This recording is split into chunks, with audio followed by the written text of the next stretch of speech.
प्रिय विद्यार्थियों, अपन पढ़ रहे हैं प्रकाश रसायन फोटोकेमिस्ट्री। आज अपन पढ़ेंगे अविकिरणीय प्रक्रम, आंतरिक परिवर्तन और अंतः तंत्र crossing, non radiative process, internal conversion, inter system crossing. जैसा कि हमने जेबलोव्स की डायग्राम में देखा कि फोटोन द्वारा उत्तेजित अणु दो प्रकार के प्रक्रमों से गुजरता है, विकिरण रेडिएटिव तथा अविकिरण नॉन रेडिएटिव। विकिरणी में पदार्थ की प्रकृति के हिसाब से प्रतिदीप्ति अथवा स्फुरदीप्ति प्रेषित होती है, जबकि अविकिरणीय प्रक्रमों में आंतरिक परिवर्तन, इंटरनल कन्वर्जन अथवा अंतर तंत्र crossing, inter system crossing ISC प्रक्रम संपन्न होते हैं।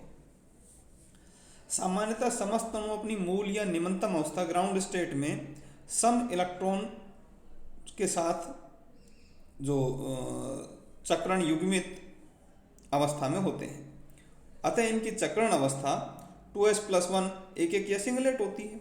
कहने का मतलब ये हुआ बेटा, जैसा अपन ने पहले पढ़ा था ना कि किसी भी सिस्टम की या किसी भी एटम की स्टेबिलिटी तभी होगी जब वो ग्राउंड स्टेट में होगा। वही बात ये कह रहा है। तो इससे इसके 2s+1 की वैल्यू आ जाएगी 1, क्योंकि एक जो इलेक्ट्रॉन होगा बेटा वो क्लॉकवाइज घूमेगा और दूसरा एंटी क्लॉकवाइज घूमेगा। इसके बाद अब अणु एक फोटोन का अवशोषण करता है, तो उसके युग्मित इलेक्ट्रॉन में से एक इलेक्ट्रॉन उच्च ऊर्जा कक्षक में उत्तेजित हो जाता है।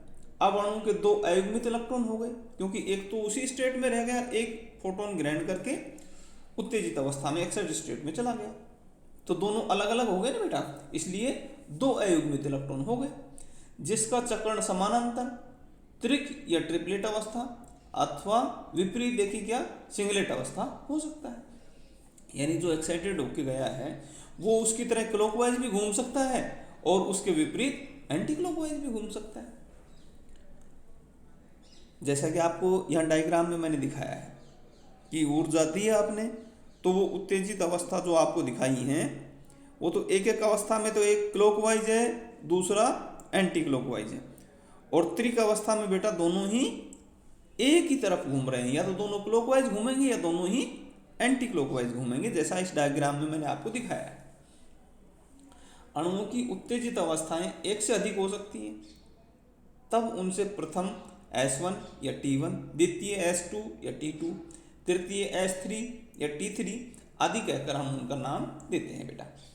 इनकी ऊर्जा का घटता हुआ क्रम इस प्रकार होगा: ES1 की ऊर्जा सबसे अधिक, उससे कम ET1 की, उससे कम ES2 की, उससे कम ET2 की, उससे कम ES3 की और सबसे कम ET3। इसी सीक्वेंस में ये कम होती जाएगी बेटा एनर्जी। जब कोई अणु उच्च उत्तेजित अवस्था S2, S3 या T2, T3 आदि से प्रथम उत्तेजित अवस्था S1 या T1 में आता है, तो इस प्रकार के संक्रमणों में किसी विकिरण का उत्सर्जन नहीं होता, अतः इन्हें अविकिरणीय प्रक्रम, नॉन रेडिएटिव प्रोसेस कहते हैं।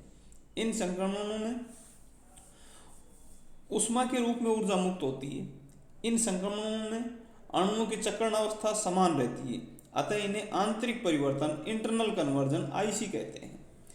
S1, S3 का जो इंटरनल कन्वर्जन है वो S1 प्लस ऊष्मा में हो सकता है।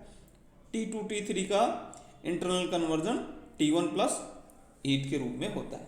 इन प्रक्रमों में 10⁻⁹ से 10⁻11 सेकेंड तक का समय लगता है, बहुत कम समय लगता है बेटा इसमें।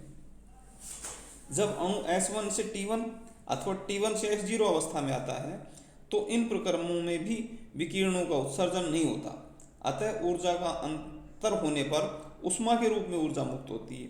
लेकिन इन संक्रमणों में अणुओं की चक्रण अवस्था बदल जाती है। ऐसे संक्रमणों को अंतः तंत्र crossing, inter system crossing ISC कहते हैं। इनकी गति आंतरिक परिवर्तन की तुलना में कम होती है और ये प्रक्रम 10⁻10 से 10⁻9 सेकेंड तक में संपन्न होते हैं।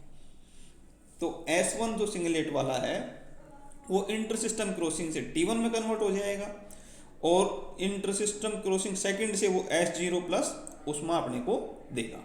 ये बात आपको अच्छे से याद रखनी है।